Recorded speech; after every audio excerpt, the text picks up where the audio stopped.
Hello dear students, I welcome you all on this online platform. I am Professor Sunita Suresh Bode from KTHM College, and today the subject which we are going to deal with is Indian Writing in English paper 3.1. We are going to deal with the novel Nectar in a Sieve by Kamla Markandeya.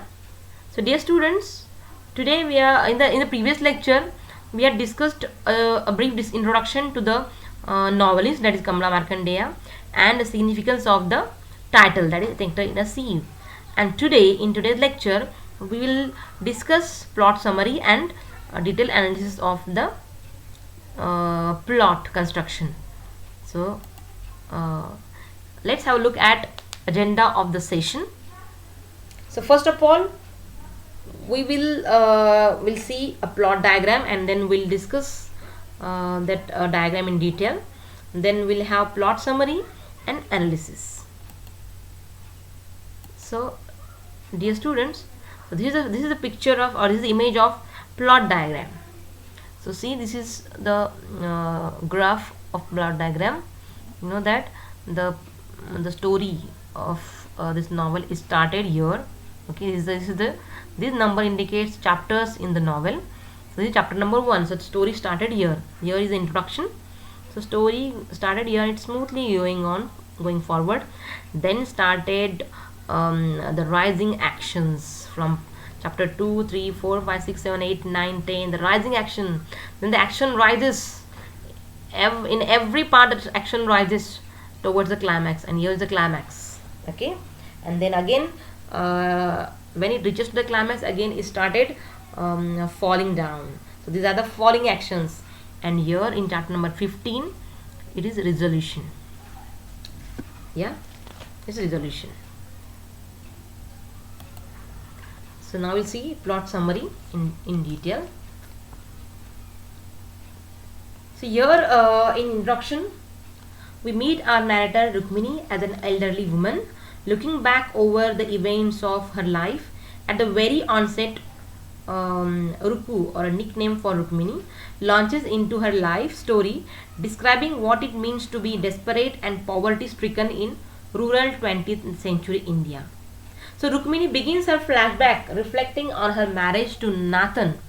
Rukmini was the fourth daughter of a once important village headman. As their wealth and status dwindled, it was hard to scrape together a dowry. Dowry means, you know, that a money or a possessions a woman would bring to her husband when she got married. So as a result, this fourth daughter was married to Nathan.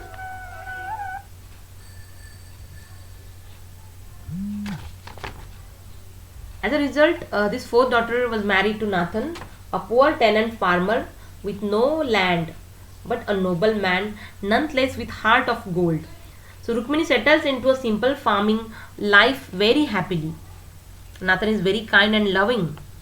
The main problem though is that she has had only one child, a daughter named Ira or Iravadi, after 6 years of her marriage. So Rukmini desperately wants son, because you know that giving birth to a boy child is a point of pride in Indian culture, and so she also pours her heart out to Kenny, Dr. Kenny, a white or a Western doctor whom our protagonist, that is Rukmini, first met when he was helping her dying mother. So Rukmini undergoes fertility treatment despite the fact that she never mentioned it to her husband, that is Nathan. It must have been pretty potent medicine, as Rukmini has 5 sons in the next few years. The family is happy enough, but with all these new mouth to feed, money is tight. You know that the new comers comes in in their family, but with every newcomer, with every new child, the family's income source is, it's limited. That's why it's very difficult for her to feed all the members of her family. So big changes arrive with construction of a tannery where animal skin are cured. The noisy process disturbs Rukmini as she watches her home transformed from quiet village to a dirty town. Other big changes come as Iravadi grows older and turns 14. The traditional age of marriage in old um, uh, Indian age, in old Indian time.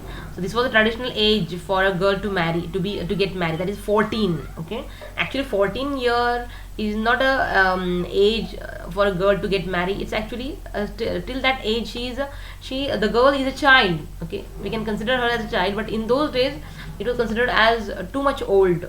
She is too much old now to, or she is now reached to enough age to get married. A friendly member of the village, old granny, finds Ira a nice match through the common practice of arranged marriage. Ira's groom is the sole inheritor of some land, and many members of the village turn out for the joyful but modest celebration. Ira leaves for her husband's home, and immediately thereafter a terrible monsoon strike. It seems as if the heaven are crying out in agony at the departure of the only daughter. The family faces near starvation for the first time, but get to eat enough when the rain ends. Nathan and the sons harvest rice and hunt fish, living in the wet fields. However, it's not long before disaster strikes again. Ira's husband delivers Ira back to her parents' home because she has failed to conceive a child. The family's thin resources become stretched again, and Rukmini, two eldest sons, go to work in tannery to make extra money. The decision to seek work outside of the land dashes Nathan's hope that his son will take after him. The tannery jobs are, good for a while though, and bring in some much needed money. As a result, the relative financial security the family experiences, they decide to celebrate the festival of light, that is Deepavali. On that joyous night, Rukmini conceived her last baby. So here Rukmini seeks help from Kenny for she conceived last baby, but that her own daughter, that is Ira, okay, she was sent back to her father's house by her husband only because of the reason that she couldn't conceive. So here Rukmini, here once again she seeks help from Dr. Kenny for Ira's infertility. One evening she is caught on a late night visit to Kenny by Kunti, her older neighbor. Kunti, she is a scramble. So in a scramble, sorry, she is a the rival to Rukmini. So in a scramble, Kunti threatens to reveal what she knows about Rukmini's illicit visit to Kenny, and implies not so subtly that Rukmini is having an affair. During their brief conversation, Rukmini realizes that Kunti has turned to prostitution. Rukmini then makes another visit, this time to Ira's former husband. But unfortunately, he has already married a new woman and won't take Ira back. So Rukmini begins to realize that Ira maybe never leave home. She encounters more grief when her educated son starts a strike at the tannery. Petition petition for better wages.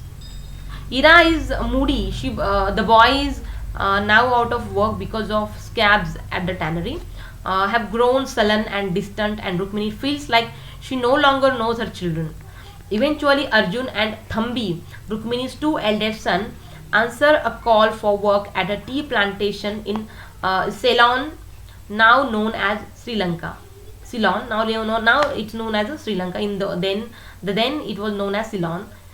She and Nathan let them go hesitantly, believing that they will never see the boys again.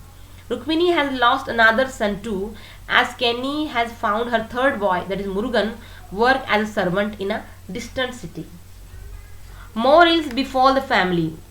That there's a drought that season, which meant a no harvest. They sell off all their goods, hoping to make up half the rent for the land. Rukmini has saved up a little food to get them through, but Kunti blackmails Rukmini to give up half of what she saved. Right after she realizes the other half of food that remained is gone too. In an emotional exchange, Nathan reveals Kunti extorted the rest of the rice from him. Kunti threatens to reveal the fact that two of her sons were fathered Nathan. So Nathan was the father of Kunti's two sons. So Rukmini and Nathan forgive each other. The air is clear between them now, and yet they still face starvation. In the meantime, Raja, that is Rukmini's fourth son, is killed at the tannery when he was stealing that calf skin. Okay, when he was stealing that calf skin, and because he was so weak from hunger that he fell dead when they beat him in punishment. They insist the tannery has no responsibility. So things only worsen for Rukmini and her family as they continue facing starvation. The youngest child, the youngest and the last child of Rukmini, whose name is Kuti, is taking it particularly hard because he's too young to bear this starvation. He's weak and whimpering, but suddenly seems to start to get better. One night, Rukmini has a fight with woman who is sneaking into their house late at night, thinking it's Kunti. It turns out to be Ira, who has turned to prostitution. So Ira, her daughter, turned to prostitution to bring money in to feed Kunti. Rukmini doesn't understand Ira's decision, but she can't stop her daughter, and besides, Kuti needs the food. In spite of the fact that the family does everything they can to feed the young boy, Kuti dies.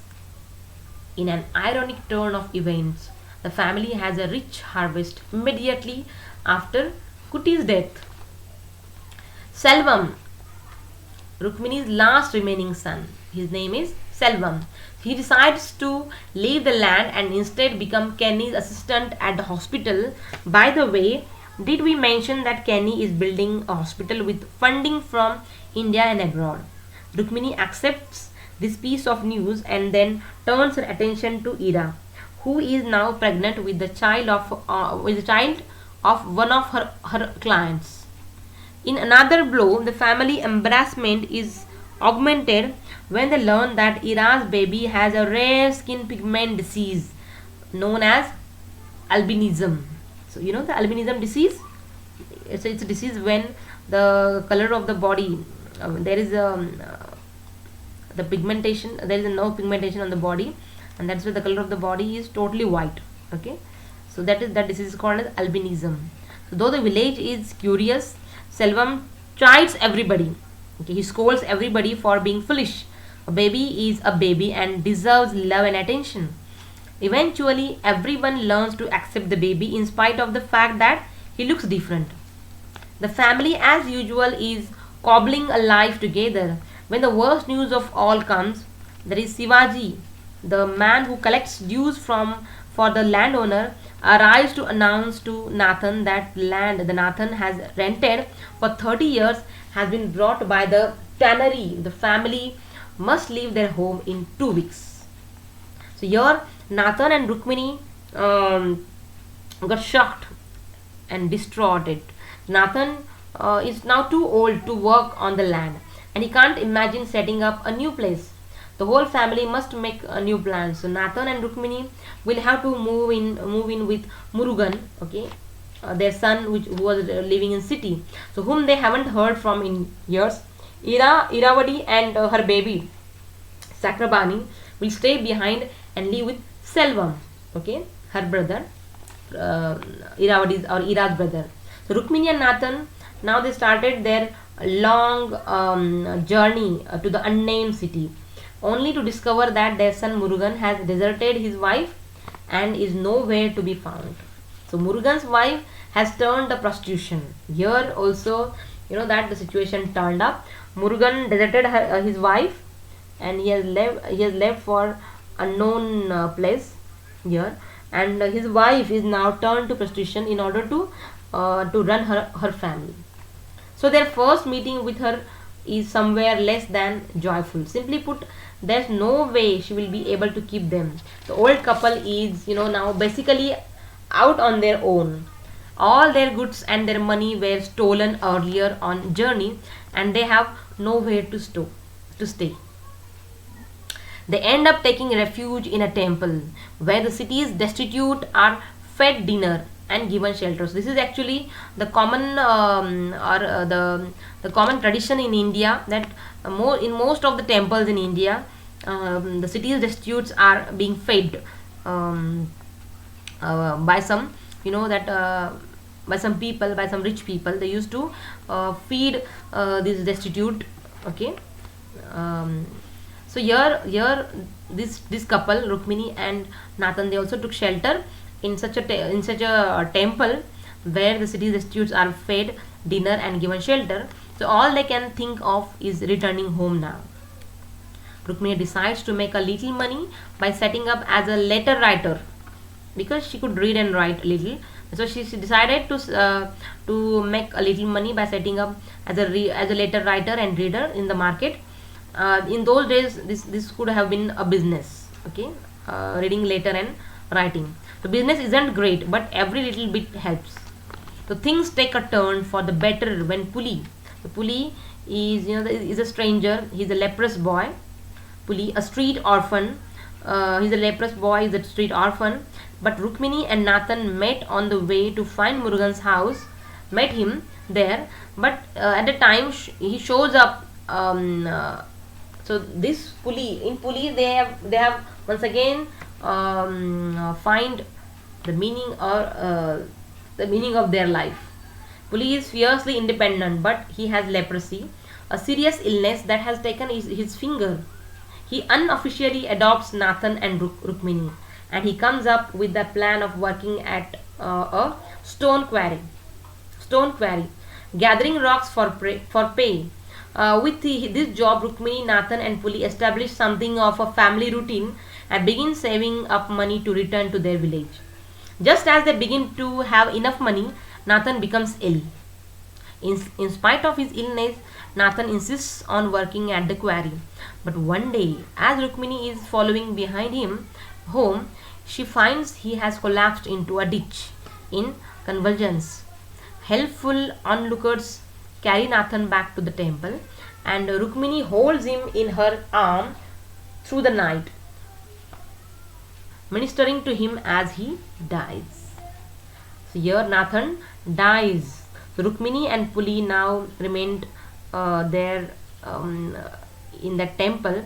Here Rukmini and Puli decided to return to village, and they returned to the village where Selvam, Ira and Chakrabani greet them. Ira immediately warmly welcomes Puli.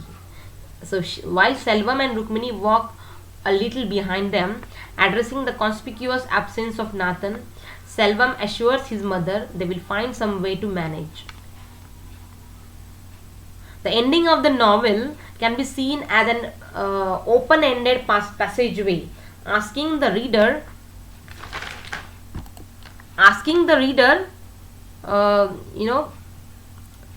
to imagine the rest of Rukmini's life. Within the context of the narrative structure, the ending marks the completion point in the circle of Rukmini's story. Rukmini literally begins chapter 1 by telling her story in hindsight. The present captures the final days of Rukmini's life as she reminisces on what has come before. As narrator, Rukmini takes us on a tour through the past events that lead up to the present. The ending of the novel is satisfying as a closure to one chapter of Rukmini's life, but the beginning of the novel marks the close to Rukmini's real life story. At the beginning of Nectar in a Sea, we see that she is with her children and grandchildren, and that her adopted son Puli is still with her, having staved off fatal leprosy. Rukmini has lost her husband and is losing her sight, and her life is coming to a close. It's important that the book opens but doesn't end with Rukmini's consideration of her dying days. If Rukmini faced death at the structure end of the novel, the whole affair would be clear story about the fruitlessness of suffering, a tale of misery capped by death. Instead, Rukmini aimed the novel on a hopeful note. She has returned home to her happy place, has her family by her side, and a new chapter of her life lies before her. We know she is aging, and so her dying days are inevitably upon her. But Markandeya doesn't want her death to be the take home message of the whole novel. Instead, as scholar, the book ends with the word latter, which can be taken to indicate promise and hope of the future. The end of the book invites the reader to imagine the future, to learn what actually happens later. One need only to flip to page 1, but to feel the inspiring promise and endurance of the future, which is the real gift of Markandeya's novel. One needs only to close the book and rest thoughtfully on its final word. So here, dear students, we had discussed the detailed plot summary and analysis with analysis. So I hope you have understood this today. So in the next lecture, we'll deal with character analysis. So for today, we'll stop here for today, dear students. So if you have any query, any problem, you can ask me on our Google Classroom. So for today, we'll stop here. Thank you very much.